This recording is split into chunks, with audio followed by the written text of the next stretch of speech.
The landscapes of our lives are for learning, where experience is our teacher. When we gather together to share our resources, we are destined to love and thrive. Good morning, Pierre. Good morning. We're doing another learning conversation practice 3-minute drill. Is that what's going on? Yeah. Do you have your phone? Are you ready? You gonna set it? Because I've got a word for you. Yep, I got my phone ready. Okay. You slaughtered me last time with B, so are you ready? I'm not sure. What's it gonna be? All right. You mentioned it in that previous practice.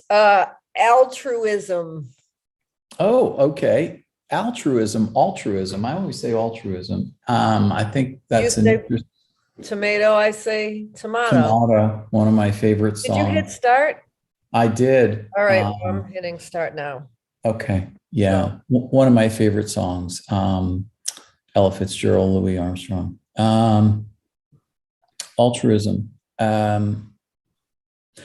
What is it? From the last conversation, it's doing things for others when you are at risk or you do not benefit. You might even suffer.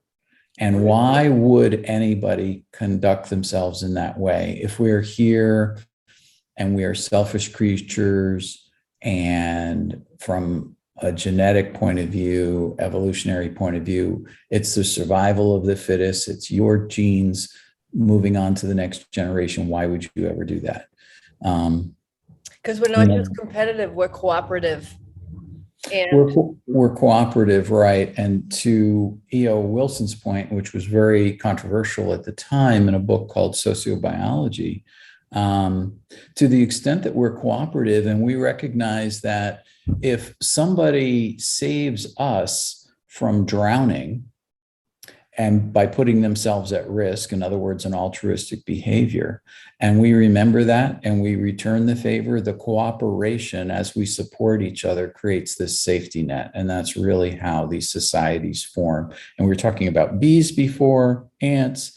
They have these cooperative societies in kind of at the apex of cooperation because, as he argues, their genetic structure and transmission is different. Controversial. Don't know if you can base all behavior on genes, but that's my word on altruism. How about you?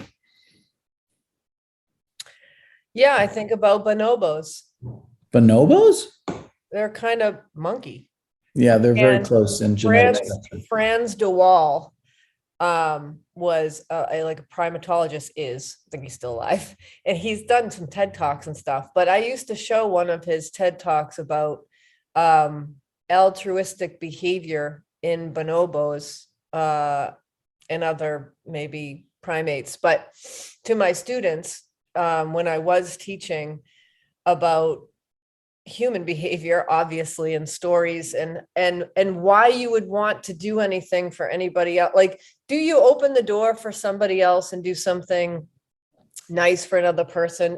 What does it mean to be good was the big question, and why we do things that are helpful. And is it just out of selfish, because you want other people to perceive you as nice and kind and helpful and good, or is it for the other person? How much of it is for you? How much is it for the other person? And is altruism built into us or not? And similar kind of things to what you were saying. Yeah, there's our timer. Wow, that was an incredible conversation on altruism.